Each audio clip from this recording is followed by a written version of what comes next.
Legenda Dewa Bintang. Chapter 171. Lian Hua ke dunia jiwa.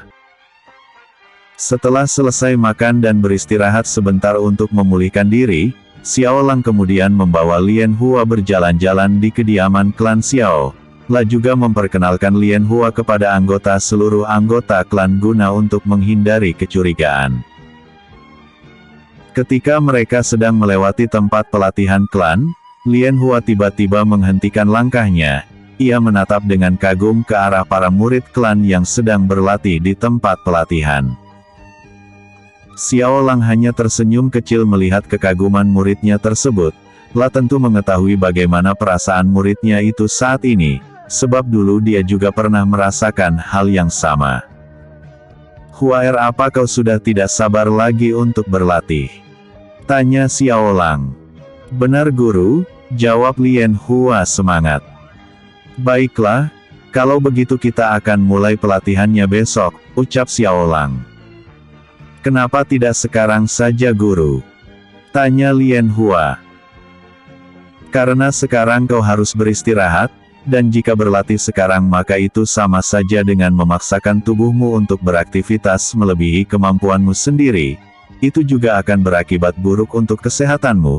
Jika kau sakit maka kau tidak akan bisa berlatih," jawab Xiao Lang menjelaskan. "Baiklah guru, murid akan mendengarkan kata-kata guru," jawab Lian Hua. Karena Lian Hua sangat penasaran dengan latihan yang sedang berlangsung tersebut, akhirnya Xiao Lang mengajak Lian Hua untuk masuk ke tempat latihan agar bisa melihat lebih dekat.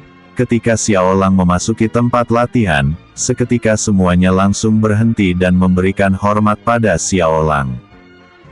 "Hormat Tuan Muda," ucap semua murid klan serempak.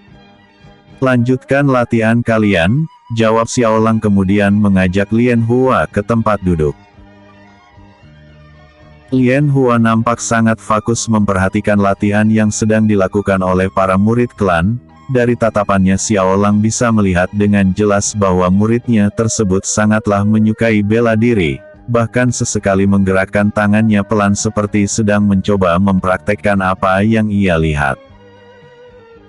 Setelah selesai melihat para murid klan yang sedang latihan, Xiao Lang mengajak Lian Hua untuk kembali melihat-lihat semua yang ada di klan Xiao, termasuk memperkenalkannya kepada semua anggota klan Xiao.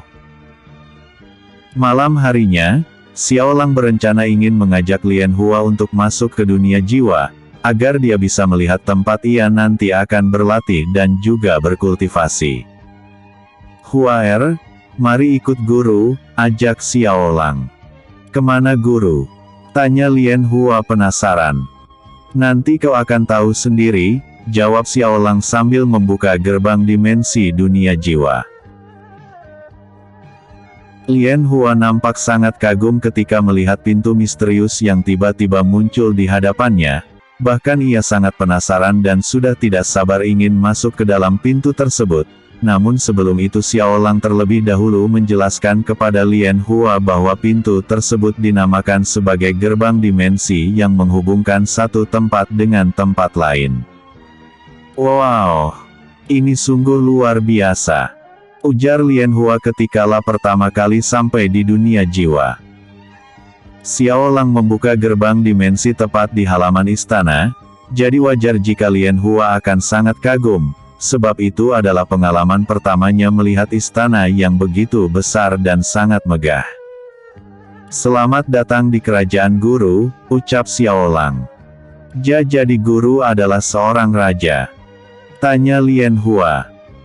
"Ya bisa dikatakan begitu, tapi kerajaan guru tidak sama seperti kerajaan lainnya, sebab kerajaan guru berdiri di dunia yang guru ciptakan sendiri," jawab Xiao Lang menjelaskan.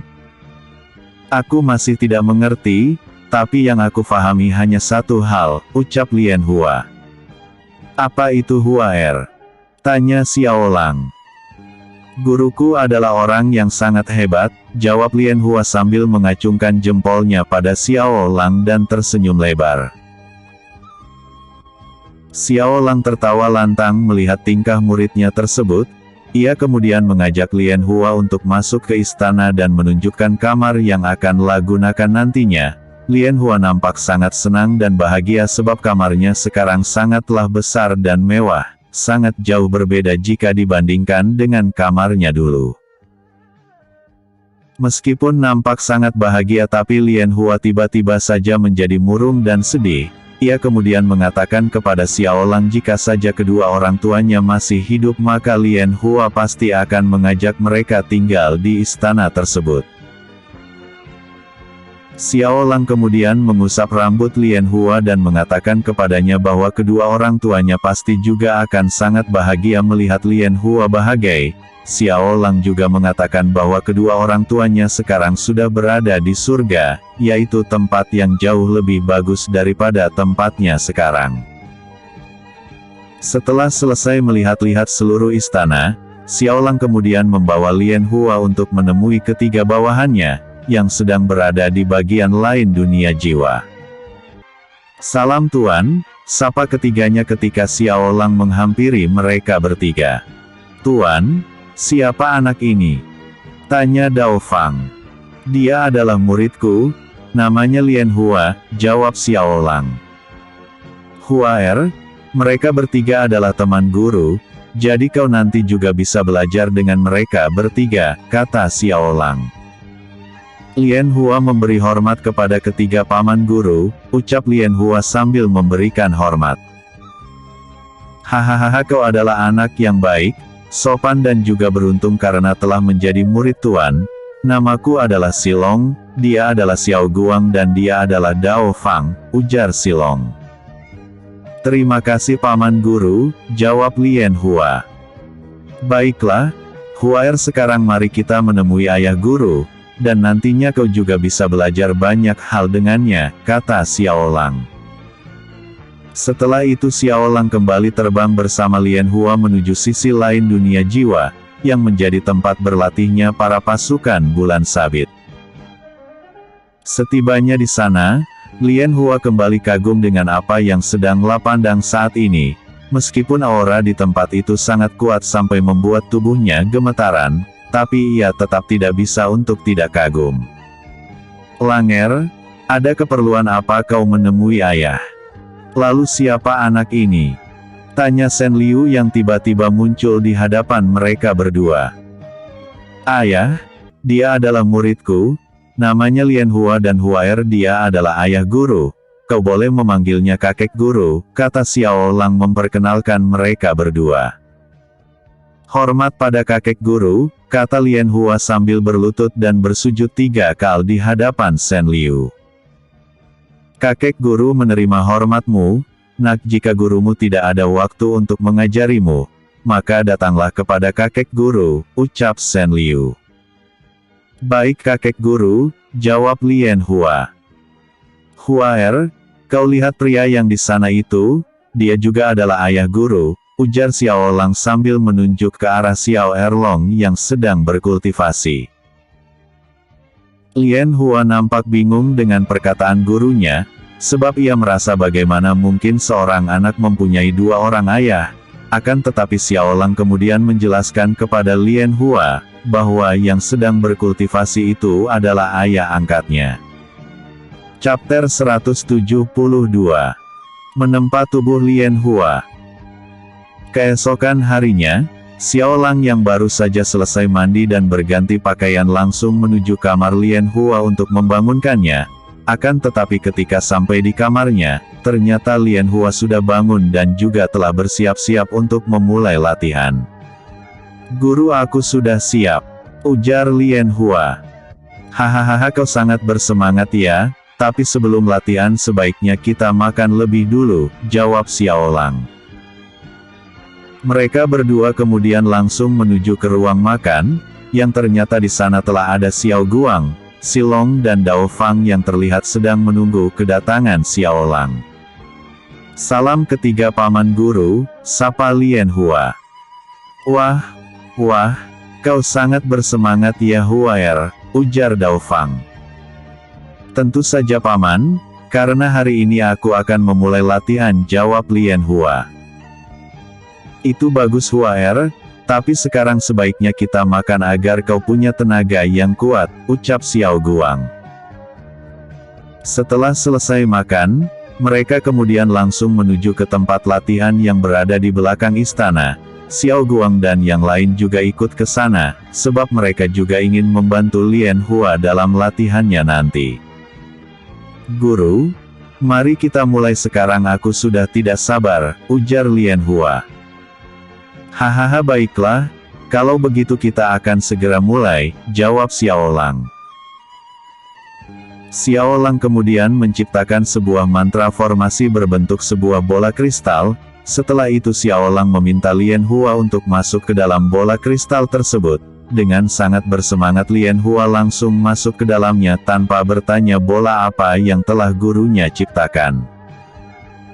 Xiao Guang, Silong, Dao Fang, bentuk formasi dan suntikan kekuatan kalian ke dalam formasi tersebut. Aku ingin menempa tubuh Huaer terlebih dulu, ucap Xiao Lang. Baik Tuan. Jawab mereka bertiga kemudian mengelilingi bola kristal tersebut. Huaer, proses ini dinamakan penempaan tubuh. Prosesnya juga akan sedikit menyakitkan, jadi apa kau sudah siap? Tanya Xiao Lang. Aku sudah siap guru, ujar Lian Hua.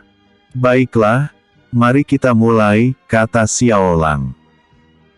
Mereka berempat kemudian menyuntikkan kekuatannya ke dalam bola kristal yang ada di hadapan mereka. 4 kekuatan besar langsung memenuhi bola kristal dan langsung masuk ke dalam tubuh Lian Hua. Aarrkkkhai. Lian Hua berteriak kesakitan saat merasakan seluruh tubuhnya terasa sangat sakit dan juga panas. Di dalam tubuh Lian Hua, 4 kekuatan besar langsung melakukan proses penempaan ulang tubuh Lian Hua yang dimulai dari tulangnya.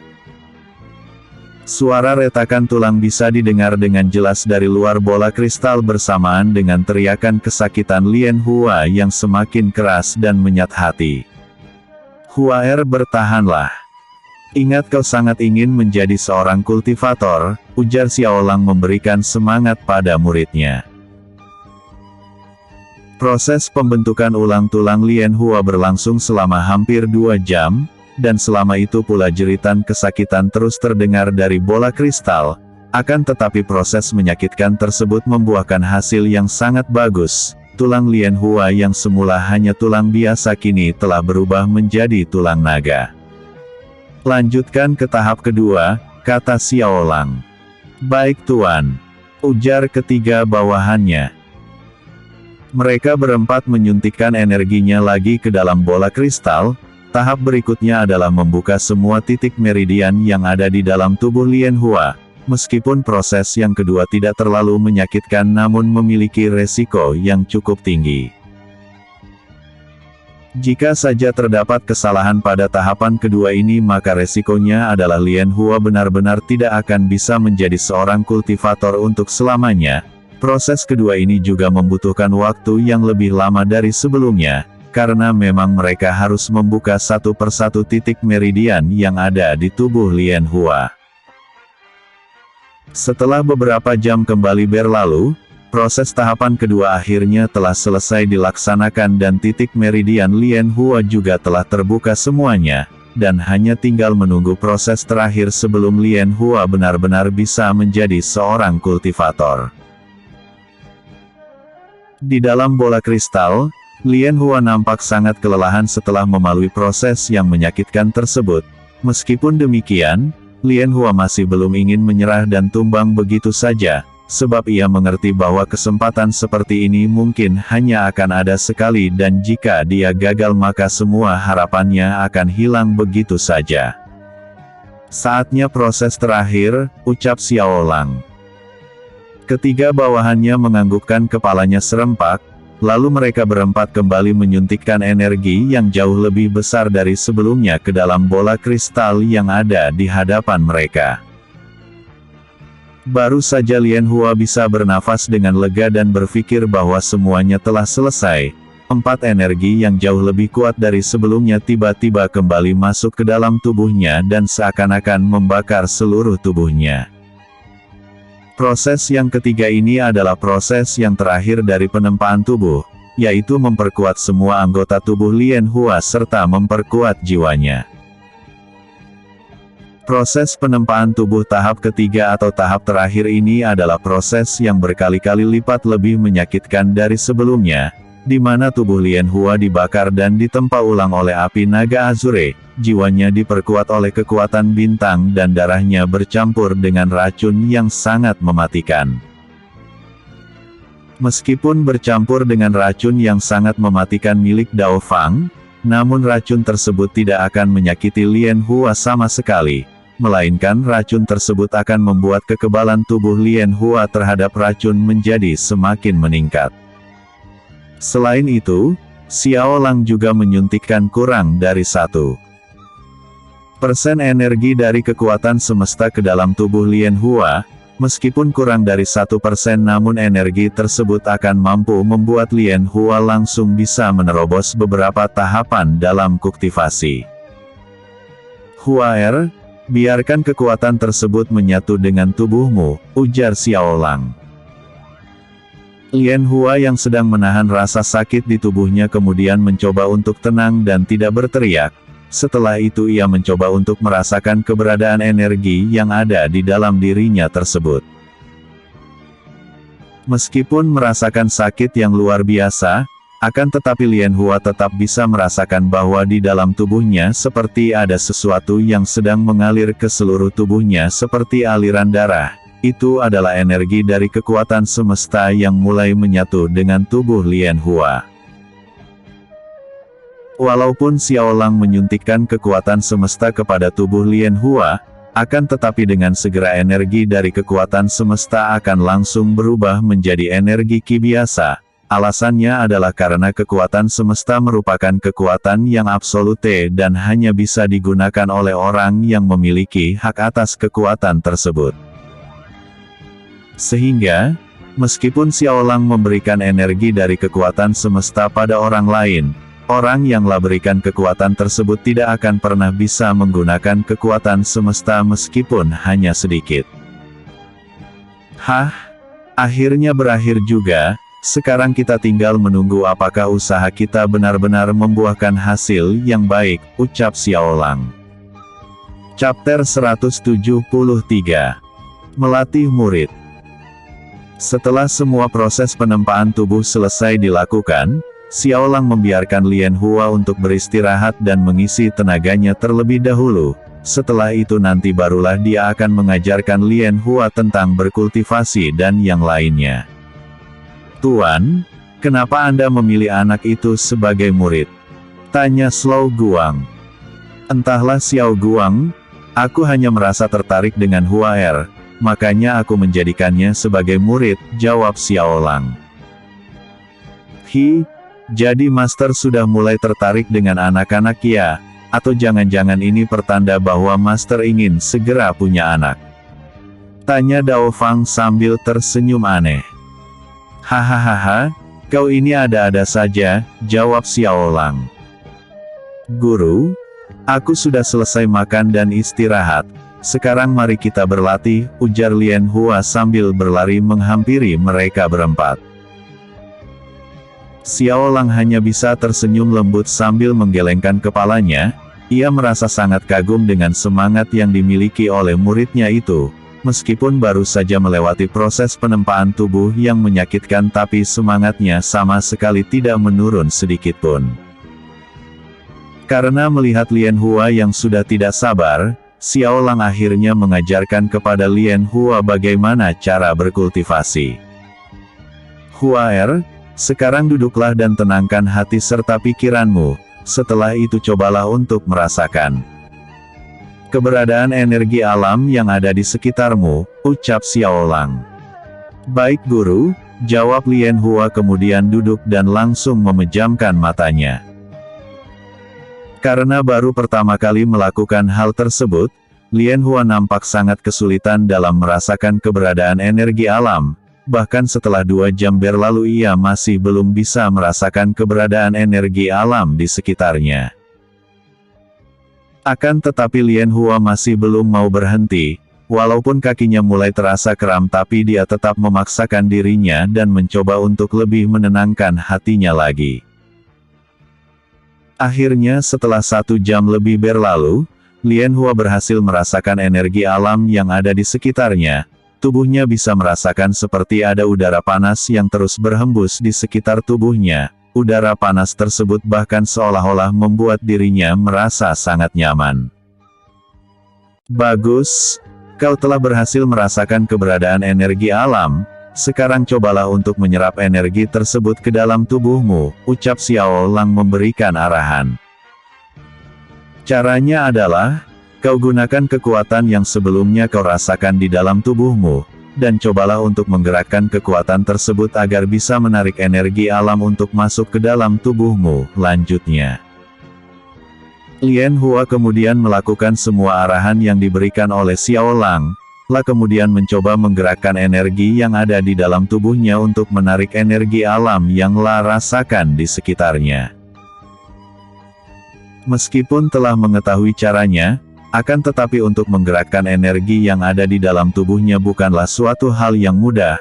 Padahal Lian Hua berpikir akan sangat mudah melakukan hal tersebut karena energi yang ada di dalam dirinya adalah energi miliknya, dan tentunya menggerakkan energi tersebut adalah suatu hal yang gampang.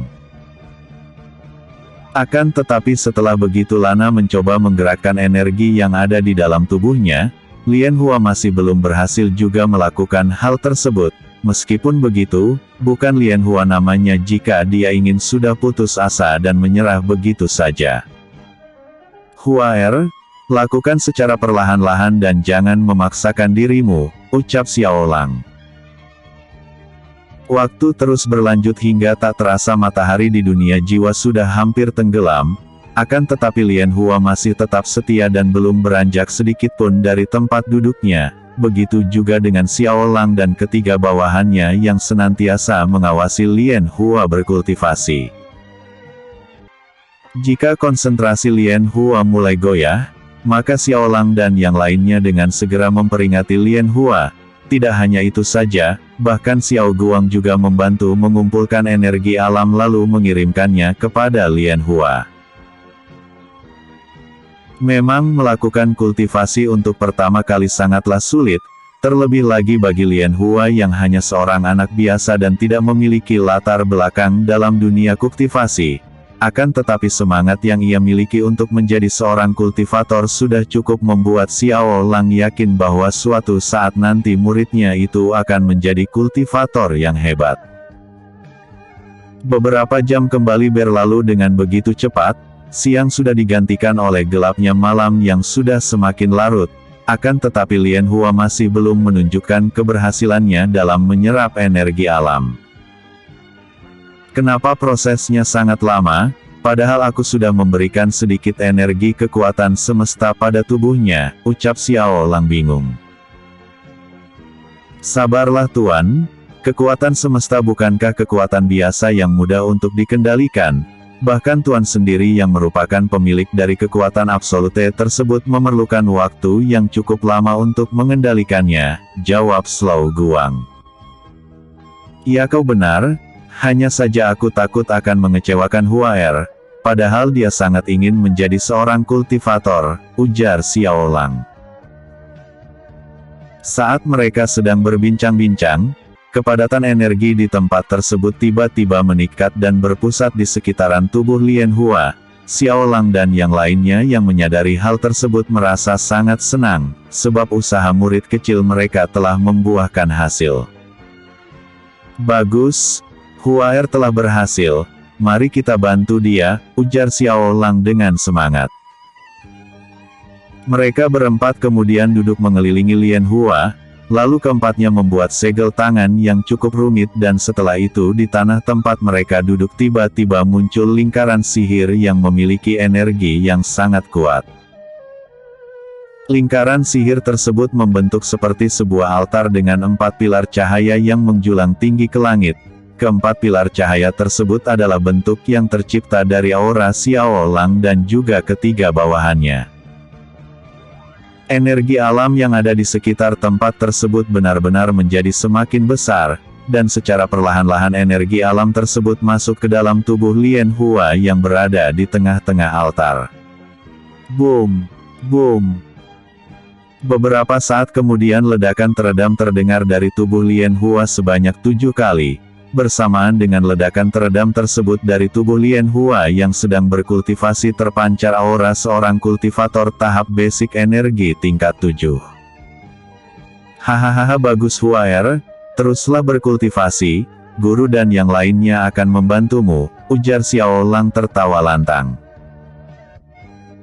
Proses tersebut berlangsung selama berjam-jam hingga tanpa mereka sadari rembulan malam telah digantikan lagi oleh sang matahari, yang menandakan bahwa hari telah berganti, dan selama semalaman itu pula mereka berempat terus membantu Lian Hua untuk terus meningkatkan kultivasinya.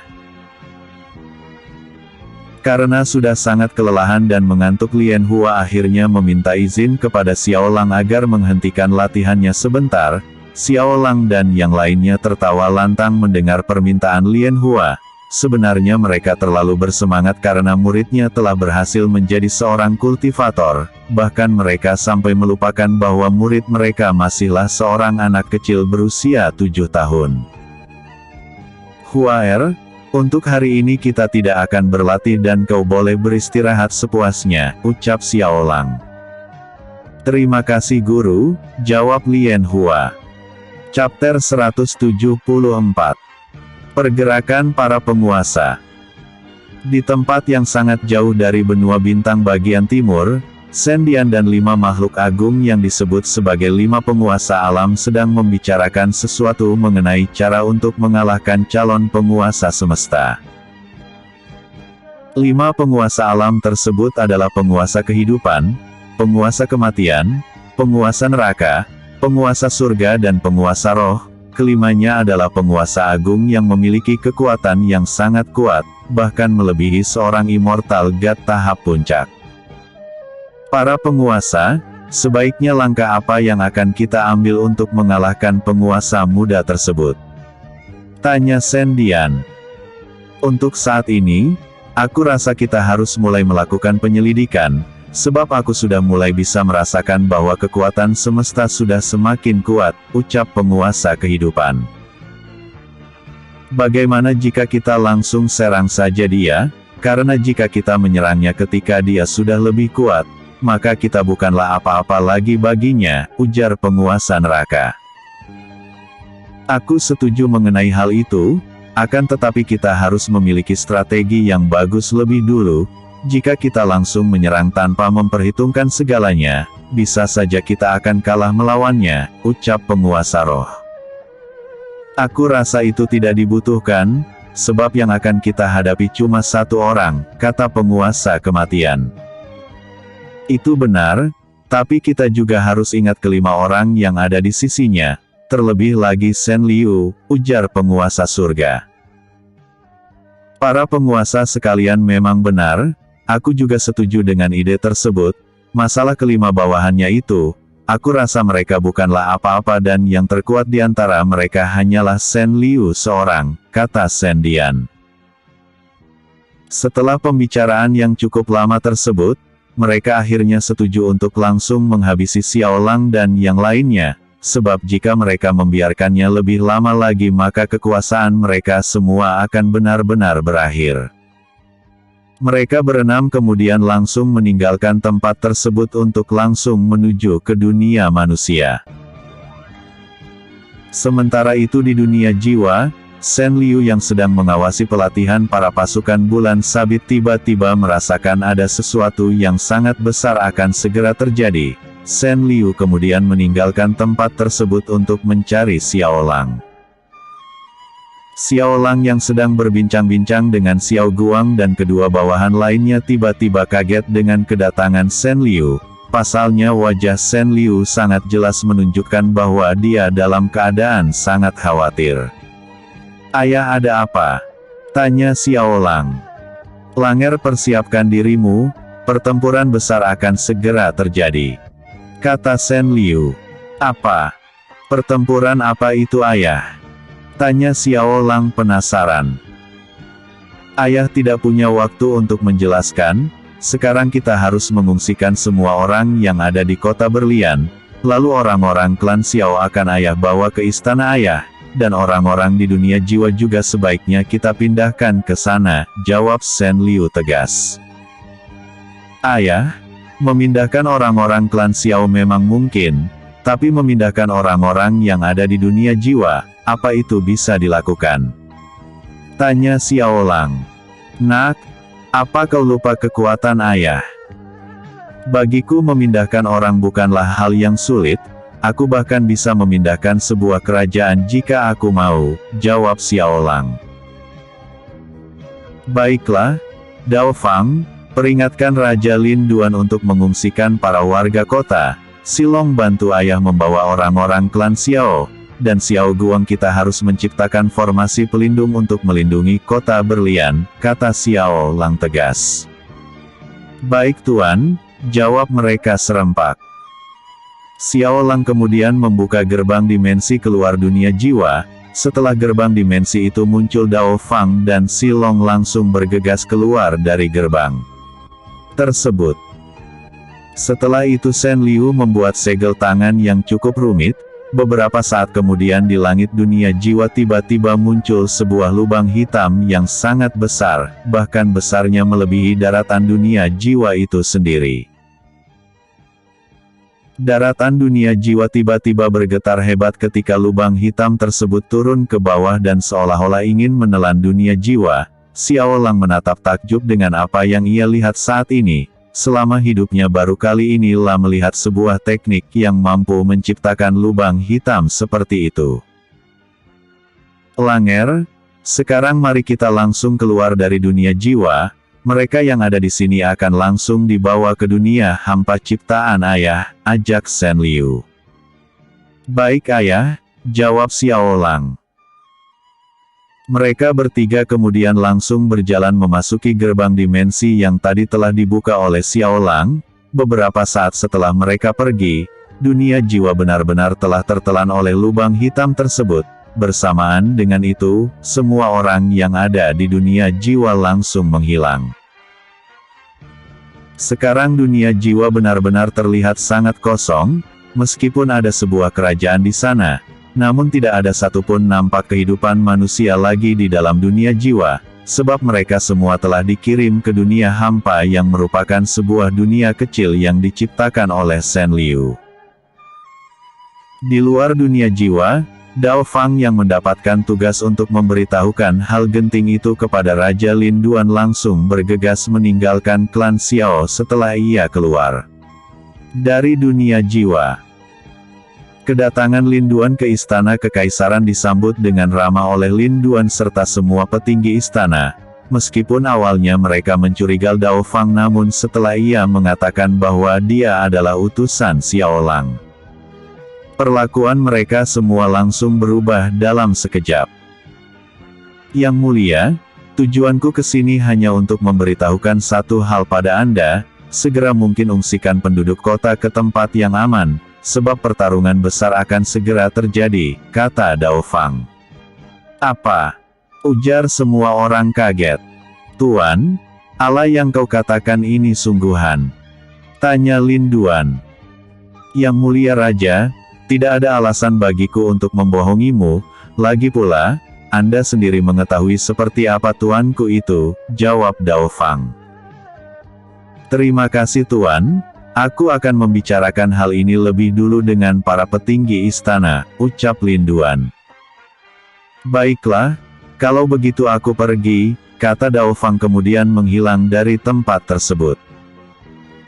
Setelah kepergian Dao Fang, Lin Duan nampak sangat bingung harus berbuat apa. Ia tentunya mempercayai informasi yang disampaikan oleh bawahan Xiao Lang tersebut.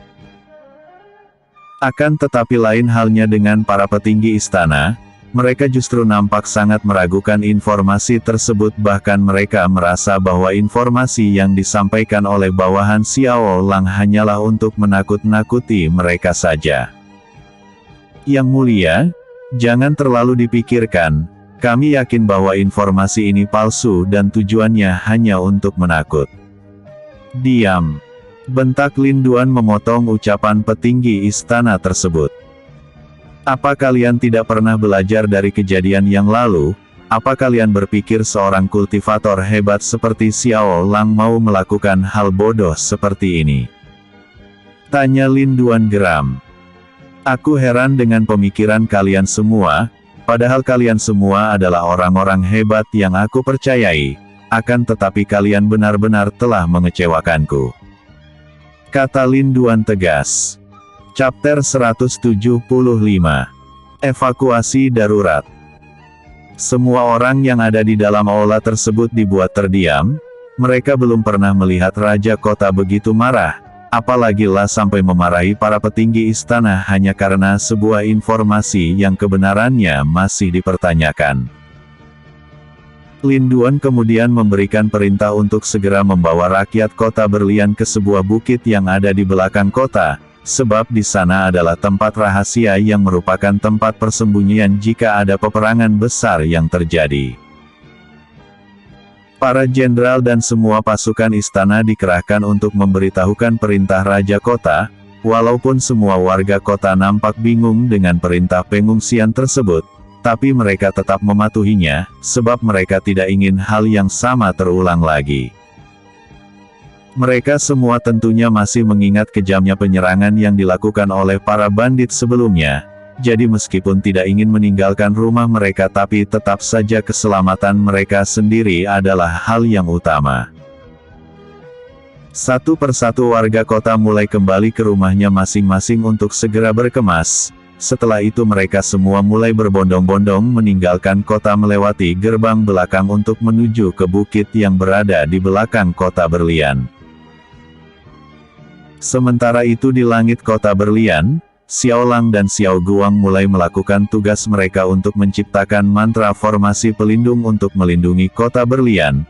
Meskipun semua orang telah diberitahu untuk pergi ke tempat aman, tapi tetap saja Xiao Lang tidak ingin kota tersebut menjadi hancur. Dua kubah raksasa yang berwarna emas dan biru cerah, secara perlahan-lahan mulai menutupi seluruh bagian kota berlian. Dua kubah tersebut memang nampak seperti kubah biasa akan tetapi keduanya mengandung kekuatan yang sangat hebat.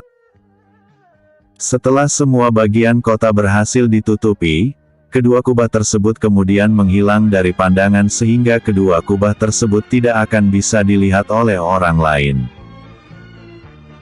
Selain itu Xiao Lang juga menciptakan formasi penyerangan pada kubah pelindung kota, sehingga jika ada kerajaan yang ingin menyerang ataupun serangan dari para monster dan yang lainnya, kota berlian bisa mempertahankan dirinya sendiri dengan bantuan formasi penyerangan tersebut. Semoga saja formasi ini akan mampu mempertahankan kota berlian, ucap Xiao Lang. Tenanglah Tuan, sebelum pertempuran terjadi, sebaiknya kita menjauh dari kota ini, agar kota ini tidak akan terkena imbas dari pertarungan tersebut, ujar Xiao Guang. Ya itu memang benar adanya, hanya saja aku masih penasaran dengan siapa yang akan datang menyerang kita. Tanya Xiao Lang. Entahlah Tuan, masalah ini hanya bisa dijawab oleh penguasa agung, jawab Xiao Guang. Baiklah, sekarang mari kita kembali ke klan Xiao, ajak Xiao Lang. Mereka berdua kemudian melesat terbang menuju ke klan Xiao. Di klan Xiao sendiri saat ini juga sedang terjadi kegaduhan karena berita yang disampaikan oleh Silong. Akan tetapi mereka merasa sedikit lebih tenang setelah Silong mengatakan bahwa mereka semua akan dibawa pergi ke tempat yang lebih aman. Sekarang semua orang di klan Xiao sedang berkumpul di halaman utama klan. Mereka semua terlihat sangat khawatir dan juga cemas. Pasalnya saat ini baik itu tuan muda ataupun ketua klan sama sekali tidak ada di sana untuk memimpin dan memberikan arahan kepada mereka. Semua. Tuan, apakah Anda tahu di mana tuan muda saat ini? Tanya Xiao Gang. Paman aku di sini. Jawab Xiao Lang yang baru saja datang bersama Xiao Guang. Syukurlah tuan muda, akhirnya Anda di sini, ucap Xiao Gang. Tenanglah paman, semuanya akan baik-baik saja, kata Xiao Lang. Semuanya dengarkan aku, Mulai sekarang klan Xiao akan dipindahkan ke tempat lain, alasannya adalah tempat ini sekarang sudah tidak aman lagi. Kalian tentu tahu tentang pertempuran yang akan segera terjadi nanti, dan sebenarnya pertempuran tersebut terjadi karena musuh yang akan datang nanti ingin membunuhku, ucap Xiao Lang tegas. Karena aku berasal dari klan Xiao, maka dari itu aku tidak ingin kalian mendapatkan imbas dari pertempuran itu nanti. Tapi jika kalian telah dipindahkan, maka aku akan bisa bertarung dengan bebas tanpa memikirkan hal lainnya, lanjut Xiao Lang. Tapi Tuan Muda, kami juga ingin bertarung bersama Anda, ujar salah satu pemuda dengan semangat. Hah, bukannya aku tidak mau melibatkan kalian ataupun menganggap kalian semua lemah. Akan tetapi pertarungan itu nanti sangat jauh dari jangkauan kalian semua, jawab Xiao Lang. Semuanya, jika Tuan Muda sudah berkata seperti itu maka yakinlah bahwa pertarungan tersebut memang jauh dari bayangan kita semua, ujar Xiao Gang menimpali. Beberapa saat kemudian Shen Liu muncul di hadapan mereka semua dan membuat semua orang menjadi waspada. Namun Xiao Lang dengan segera menenangkan semua orang dan mengatakan bahwa Shen Liu adalah ayah kandungnya. Sebenarnya aku memang bukan keturunan klan Xiao, tapi yakinlah bahwa dalam diriku ini, aku adalah orang klan Xiao walaupun darah klan Xiao tidak mengalir dalam diriku, kata Xiao Lang meyakinkan semua orang. Tidak masalah jika nanti kalian tidak akan menganggap keberadaan Langer, tapi untuk saat ini yang terpenting adalah menyelamatkan nyawa kalian semua, ujar Shen Liu kemudian menciptakan 5 gerbang-gerbang dimensi yang sangat besar sekaligus. Semua orang kemudian diarahkan untuk memasuki gerbang tersebut. Awalnya mereka semua menjadi ragu, sebab yang selama ini mereka panggil Tuan Muda sebenarnya bukanlah anggota klan Xiao. Akan tetapi Xiao Gang kemudian meyakinkan mereka semua bahwa Xiao Lang tidak memiliki niat buruk pada mereka. Bahkan Xiao Gang juga mengingatkan mereka semua bahwa Xiao Lang lah yang telah menyelamatkan klan Xiao dari kekejaman ketua klan sebelumnya. Meskipun begitu banyak pertanyaan yang muncul di hati semua orang, akan tetapi mereka tidak bisa mengabaikan peringatan yang telah dikatakan oleh Xiao Lang. Jadi mereka semua memilih untuk menyimpan pertanyaan tersebut sampai semuanya berakhir. Satu persatu, anggota klan Xiao mulai berjalan memasuki gerbang dimensi yang ada di hadapan mereka. Sampai beberapa menit kemudian semua orang telah memasuki gerbang dan membuat klan Xiao benar-benar menjadi kosong. Saat ini di klan Xiao hanya tersisa Xiao Lang, Shen Liu, Luo Li dan ketiga bawahan Xiao Lang.